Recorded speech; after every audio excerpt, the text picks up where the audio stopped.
ಮಕ್ಕಳೇ, 9ನೇ ತರಗತಿ ವಿಜ್ಞಾನದಲ್ಲಿ ಆ್ಯಕ್ಟಿವಿಟಿ 1.5 ಏನು ತಿಳಿಸ್ತದೆ ಅಂದರೆ, ಒಂದು ಬೀಕರಲ್ಲಿ ಏನು ತೊಗೊಂಡೀನಿ, ಬಿಸಿನೀರು ತೊಗೊಂಡೀನಿ, ಇನ್ನೊಂದರಲ್ಲಿ ಕಾನಿಕಲ್ ಫ್ಲಾಸ್ಕಲ್ಲಿ ತಣ್ಣೀರು ತೊಗೊಂಡೀನಿ.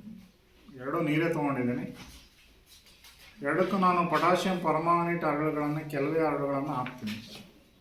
ಅವು ವಿಲೀನ ಆಗ್ತದೆ, ವಿಸರಣೆ ಆಗ್ತದೆ. ಯಾವುದರಲ್ಲಿ ಬೇಗ ವಿಸರಣೆ ಆಗುತ್ತೆ, ಯಾವುದ್ರಲ್ಲಿ ನಿಧಾನ ವಿಸರಣೆ ಆಗುತ್ತೆ ಅನ್ನೋ ಗಮನಿಸಿ.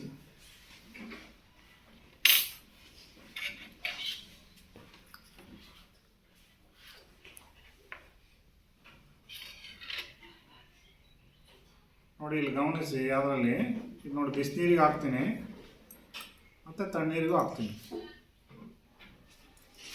ನೋಡಿ, ಯಾವುದರಲ್ಲಿ ಫಾಸ್ಟಾಗಿ ಆಯಿತು, ಬಿಸಿನೀರಲ್ಲಿ ಆಯಿತು.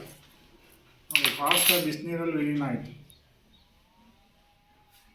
ಕಾರಣ ಇಷ್ಟೇ, ಬಿಸಿನೀರಿನಲ್ಲಿ ವಿಸರಣೆ ಪ್ರಮಾಣ ಜಾಸ್ತಿ ಇರುತ್ತೆ. ಯಾಕೆಂದರೆ ತಾಪ ಹೆಚ್ಚಿದಂತೆ ಕಣಗಳ ಚಲನಶಕ್ತಿ ಜಾಸ್ತಿ ಆಗ್ತದೆ. ಯಾವ ಕಣಗಳ ಚಲನಶಕ್ತಿ ಜಾಸ್ತಿ ಆಗುತ್ತೆ, ವಿಲೀನತೆ ಜಾಸ್ತಿ ಆಗುತ್ತೆ, ವಿಸರಣೆ ಅಂತ ನಾವು ಕರಿತೀವಿ. ತಣ್ಣೀರಿನಲ್ಲಿ ಯಾಕೆ ನಿಧಾನವಾಗಿ ವಿಸರಣೆ ಹೊಂದುತ್ತೆ ಅಂದರೆ, ಕಣಗಳ ಚಲನಶಕ್ತಿ ತುಂಬ ಕಡಿಮೆ ಇರುತ್ತೆ. ಹಾಗಾಗಿ ನಿಧಾನವಾಗಿ ವಿಸರಣೆ ಆಗುತ್ತೆ. ವಿಸರಣೆ ಪ್ರಮಾಣ ಬಿಸಿನೀರಿನಲ್ಲಿ ಜಾಸ್ತಿ ಆಗುತ್ತೆ, ವಿಸರಣೆ ಪ್ರಮಾಣ ಕಡಿಮೆ ತಣ್ಣೀರಲ್ಲಿ ಆಗ್ತದೆ. ಈ ಪ್ರಯೋಗದಿಂದ ನಾವು ತಿಳ್ಕೊಬೋದು.